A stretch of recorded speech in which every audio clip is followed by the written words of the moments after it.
And still the questions remain. Was it economic? Was it social? Or was it cultural? Or was it simply a matter of human nature? What was it that made some people do what they did and other people do nothing at all? Good job, Mr. Bowden. It's nice to see a few more A's this time around, including Mr. Bowden's, of course.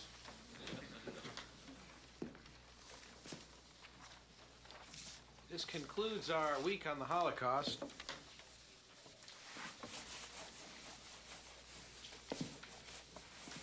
If you want to know more, you may find the Senate and Auto Library to be an excellent resource.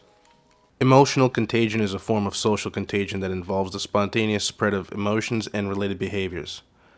Such emotional convergence can happen from one person to another or in a larger group. Emotions can be shared across individuals in many ways, both implicitly or explicitly. To put it simply, someone else's vibe can fuck with yours, and you might not even know that their vibe is fucking with your vibe. The internet is always going on about cancel culture. Should people be deplatformed? What information is harmful? Who decides what information is harmful? How do they decide? There's no easy answers to these questions, and I'm sure all of us have had conversations with people who read a headline, didn't read the article, but formed an entire point of view with no information. Dealing with these situations seems like a lose-lose, but it's necessary for the greater good. For example, the conversation about Kanye West. The conversation around Kanye West is some of the dumbest shit I've ever heard. Specifically, the conversation about whether or not what he said is dangerous. To the common person with a rational mind, his words are nothing more than the ramblings of a narcissist with hurt feelings and an axe to grind. I've seen the likes of a certain misguided streamer saying the fact that he got debanked and banned from everything is proof that what he said is true. To me, all this proves is why the guys with the tinfoil hats never get invited to parties, but are welcomed by nutters like Charles Manson or David Koresh. But what about the tinfoil set? The people on the fringes. Why is this idea so attractive to them? The only logical conclusions I came to were community and laziness. Nobody likes feeling like an outcast, and most of us don't like our ideas challenged. After January 6th, we saw how easy it is for people to be radicalized. It was something I never thought would even be possible in my lifetime. Are people really this gullible? I kept thinking, what if they succeeded? Do they think the country would just go back to normal after something like that? And now we have shit like this. I believe that people have the capacity to change, but I also know that some people are just fucking rotten.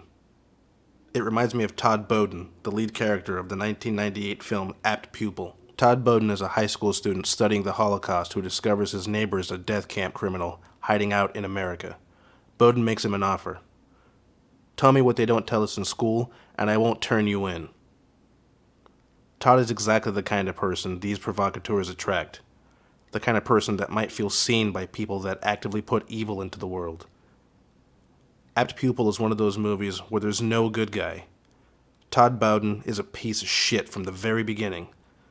He had a suspicion about his neighbor, so he did a mountain of research to prove it, and once he did, he decides to blackmail him?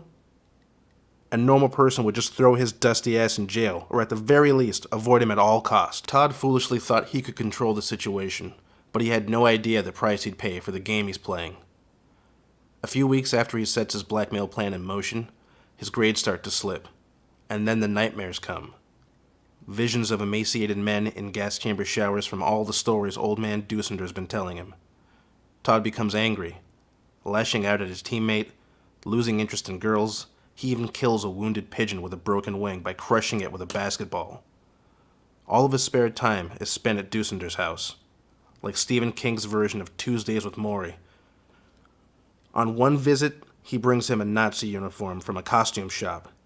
This is where shit starts to get squirrely. Up to this point, Dusender's been Todd's plaything, but being forced to wear this uniform again, you can see Dusender decide he wants to play too. Todd was thinking, I got this old bitch by the balls, completely forgetting this man used to kill people for a living, and he probably enjoyed it. This man was a predator, a cog in a machine of death, and this fucking kid is awakening something in him that he tried to suppress. And the look on his face, it isn't regret, or remorse, or shame. It looks like pride.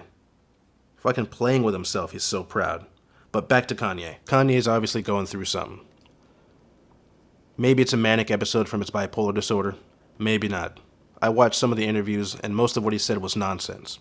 He said that his mom was sacrificed. He said there's no name he won't name. He said they can't control him. Who the fuck is they? Harley Pasternak is the only name he dropped that made any sense for him to have a grievance. I don't know the guy, but this text message definitely makes him look like a piece of shit. That still doesn't explain his beef with the Jews. People are always popping off about the proverbial they, but in doing so, they're creating the they.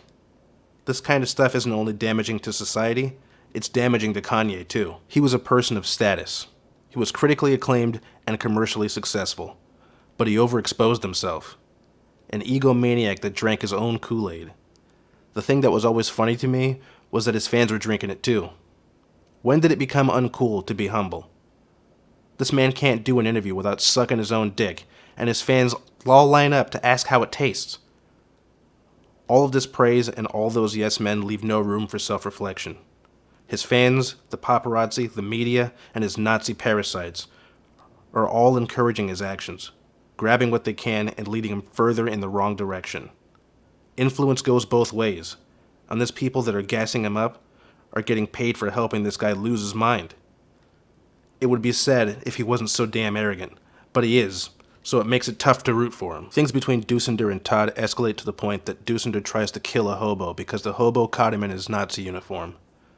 Dusendur stabs the hobo in the back and throws him down the stairs to his basement, but then Dusendur has a heart attack at the top of the stairs. He can't call an ambulance, so he calls Todd. Todd comes over to assess the situation, but Dusendur locks his dumbass in the basement too, and it turns out the hobo is still alive. So Todd kills the homeless man. This happens towards the end of the movie, so he's already way past the point of no return. If he knew his choices would lead him to this basement, do you think he'd make the same choices? I think he would.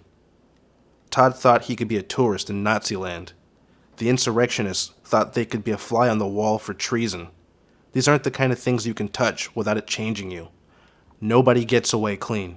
To all of you that say Kanye West is right, think about his level of participation in the very things he's demonizing. He says porn tears families apart, but he shows his employees a sex tape of the mother of his kids. He says Balenciaga needs to be called out, but he had no problem with their exploitation of children when he was cashing the checks. He says the record contracts are unfair, but he owes Big Sean $6 million. His beef is that people don't follow Christ, but this bullshit he's on is the reason why. All he talks about is how much he's suffering, but the only thing I can think of is that sounds like a choice.